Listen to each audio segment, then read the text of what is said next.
If you feel like you can comp to the melody of a jazz tune just fine, but if it gets to the solos, then you get lost in the form whenever you're comping, you don't really know that tune as deeply as you need to. So in this video, I'm going to show you the process that I use to learn jazz tunes. I've used it to learn as many as 50 jazz tunes in a day and never get lost in the form. So you feel way more confident when you're comping.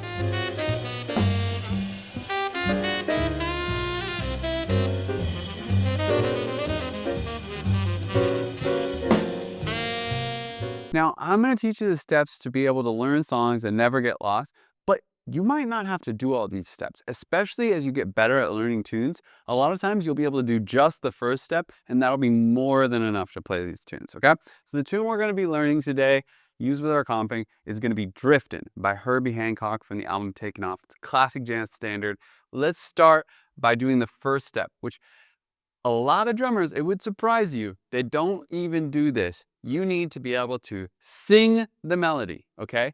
And this might seem obvious, but a lot of times I ask a drummer when they're getting lost, can you sing this melody? And they can't, or they'll do this thing. Can you give me the first couple notes of it? What's the first couple bars? I'm sure I'll remember. If you can't sing it without hearing the first couple notes, you don't really know that tune. So let's do this. Let's listen to the first 8 bars of this tune, and then we're gonna sing it. Here we go.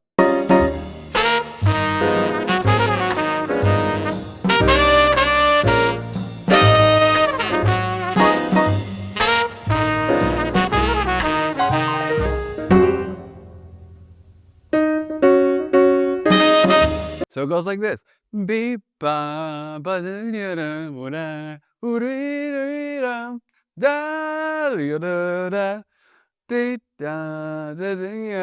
da bop. Right? There you go. It's the first 8 bars, okay? Now, you should test yourself with this. If you find that, you wake up in the morning, you're going to work, you're riding the bus, whatever it is, that you can't recall the song, you should test yourself. You should try to sing the first couple bars and then listen to it, right? And do that regularly. Spread it out throughout your week. It's a skill that, as you get better and better and you go deeper and deeper in this jazz journey, it's going to feel more natural, but you have to give yourself some reps to do it, okay? Let's listen to the B section and see if we can sing that.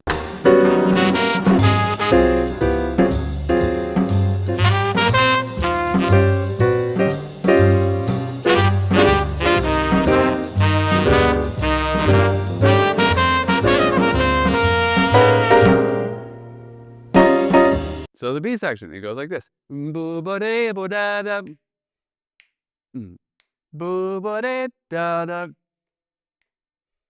Beep-beep-ba-da-da-dee-da-da-da. Ooh-ba-da-bo-da-da-da. Ba-da. Cool. So I'm singing it. Now, am I singing it like Ella Fitzgerald? Is it brilliant? No. That's not the point. The point is so that I can hear it in my head. And if I can sing it, then I can definitely hear it in my head. Okay? So the form of this song is A-A-B-A. If you can sing through that whole melody, then a lot of times you're going to be able to not get lost in the form when you're doing that because you're running it in your head. You built a foundation to where you can actually do it. However, there's going to be some times where when you go to comp, when the soloist starts playing something besides the melody, that there's too much interference, that it kind of runs into what the soloist is playing and you get distracted and you will lose the form.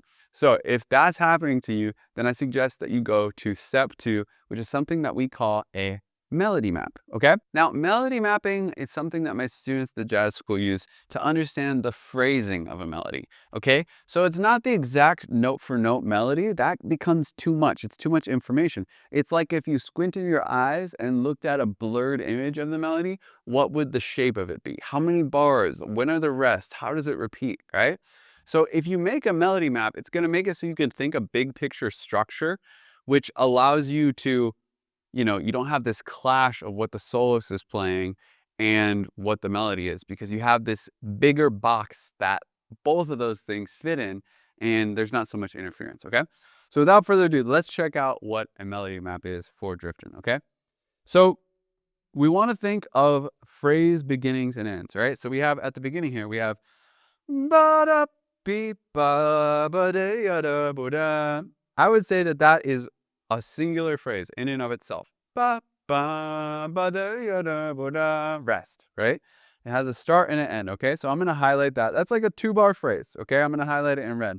And then we have another phrase. We have okay? Another 2-bar phrase in and of itself. I'm going to highlight that in blue, okay? Then what happens? It goes back to the same phrase before. Beep, ba, da, da, yoda, bo, da, right? Same phrase. You can see that's why I made it on the same color, because it's the same 2-bar phrases. And then it goes to something else. There's this break, right? So you can see just from looking at that, that's really the shape of this melody. It's separated into 2-bar chunks, right? 4 2-bar chunks. And there's this built-in repetition. You could kind of think of this, if you were thinking like with letters, you could think of this as sort of like A, B, A, C, that sort of thing. It's like nested phrasing, like Russian nesting dolls, okay? All right, so that happens. And then the second A section, well, you know, it's pretty much the same as the first, right? We have that is going to be our red phrase here. Oh, I drew on it with crayon. That's our red phrase. And then we have that's our blue phrase. And then we go back to our red phrase here. And then a different phrase, okay? And you see how I need to be able to sing all this to do this? Otherwise, I could just look at this and think that this was a giant 8-bar phrase. No, you can hear, if I sing it, that there's a start and an end to these things, okay? I made these both green, even though they're different phrases, because they have kind of the same function. It's like there's a repeated thing and then something else, okay? All right, that's the A sections. Now let's look at the B sections. We have like a pickup right here, okay, that goes into the B section. Boo boo dee boo da da. 3 4 1 2. Boo boo da da da. 3 4 1. Beep beep ba dee do beep up ba do. Ooh bo da bo da yo da da. Breathe up. 1 2 ba da. Okay, so couple of things that I hear. One, and this is really important in phrasing because most jazz songs do this, is I hear a sequence, okay? So a sequence is where you have the same kind of shape or phrasing, but you just move it through the notes. It's kind of like when Bach goes, right? It's the same shape, but you're just moving it higher and higher, okay? And that happens right here. Boo boo da boo da da. 3 4 1 2. Boo boo da da da. 3 4 1. Okay, that's kind of like 2-bar phrases that are the same. Okay, now technically what I sang was I sang the pickup, right? And then I sang this pickup. Now with phrasing, again, like I said, it's more general. You're blurring the lines. So for the sake of our melody map, I'm going to make these into clean 2-bar phrases, even though I know that these are leading into it. That makes sense, okay? Same thing with this. That really is a pickup to this phrase rather than being a part of this. So it's okay that it's a little bit different. I hope that makes sense. You're thinking bigger picture now. That's what phrasing is all about. And it's going to demand you to, you know, squint your eyes and be able to understand that, you know, all the details won't perfectly match up in these tunes. That's how you're going to understand this better, right? And then we have beep beep ba da da beep da ba da ba ba da ba dee yo da da. 2 3 ba da. So to me, that is a longer phrase. That is a whole, to me, 3-bar phrase, right? Be da be da be da. And then our first 1-bar rest. Okay, cool. So this whole song has been 2-bar phrases up to this point. We just had our first 3-bar phrase, okay? Great. Now we're back to our A section. We're going to have our, you know, our red, beep, back to the blue, back to the red, beep, and then I'll make it green again. Okay, cool. So that is our melody map. Now you might see all this and you're like, oh my gosh, this is a bunch of colors and it's kind of overwhelming. I like to sometimes, after I do this, to put it on its own page by itself, okay? And then you can see the phrasing a little bit more clearly, right? So if I just do this, you know, here's my blue and my green. I'm going to copy and paste that to the next A section. 2-bar phrase, 2-bar phrase. right? Blue and green. All right. Great. This is what a beautiful thing we're making here. All right, two 2-bar phrases that are sequence, right? And then we have this longer pink one that's 3 bars. And then we're back to the last A section. Okay, cool. We're gonna make that red. Boom, boom.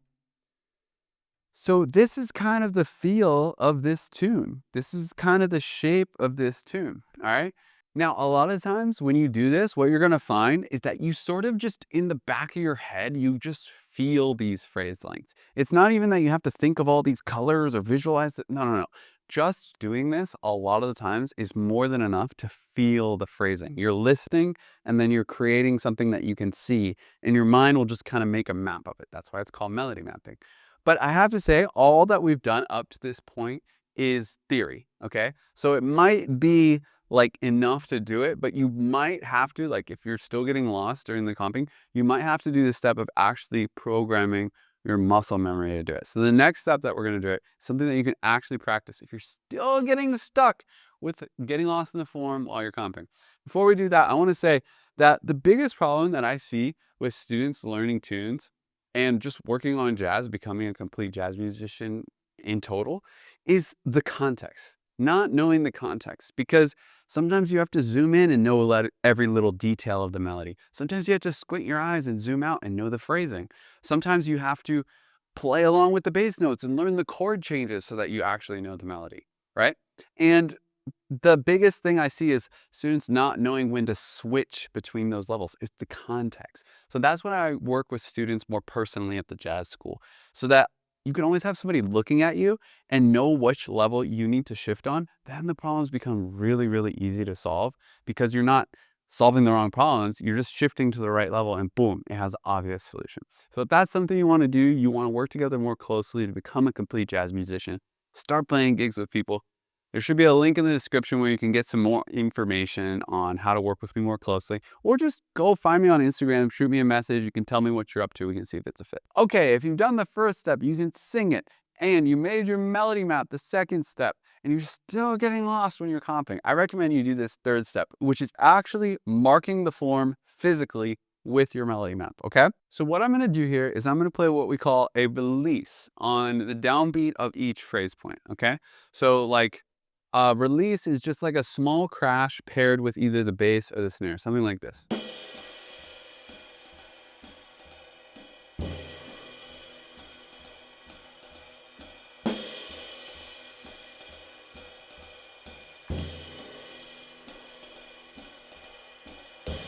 Right? It's really, really simple. It's just something to give yourself a physical marker of where you are in the form, okay?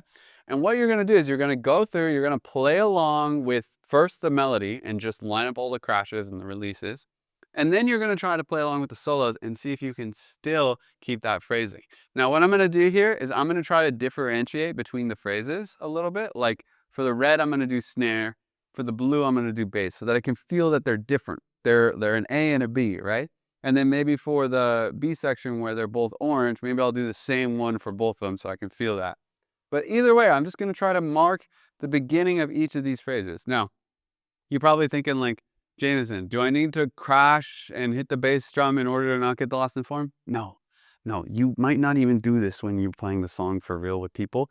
This is just a weightlifting exercise to get you used to physically feeling and remembering if you're lost in the form or not. Okay, so you got to do this so that later, I'm going to show you in the next step, you don't even have to think about this. So I'll show you what this looks like. I'm going to play along to the solos of Driftin, and I'm going to mark those spots like we talked about. And what I want you to do while I'm doing this is sing the melody to Driftin along with this and see if my crashes are lining up with where the phrasing goes, okay?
right, that's the third step. That's what's going to make it so that you can feel it. You can actually track the form with your body.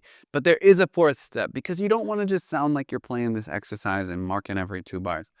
The last step, the most important step, step 4, is always just play. Just play, because this exercise is an exercise to train your intuition so that when you get up on the stage, you don't have to think about the form, but that you just know where you are. And the way to test that is to just play. Throw on Driftin, play along with the record, play along with the solos, and just play however you're going to play, and then listen back to a recording of yourself doing it and see, did you really stay with the form the whole time? If you did, you're ready to go back to that jam session. You're not going to get lost when it's time to calm. If you found this video interesting, you'll probably like my free 7-day jazz drumming course. There should be a link to it in the description.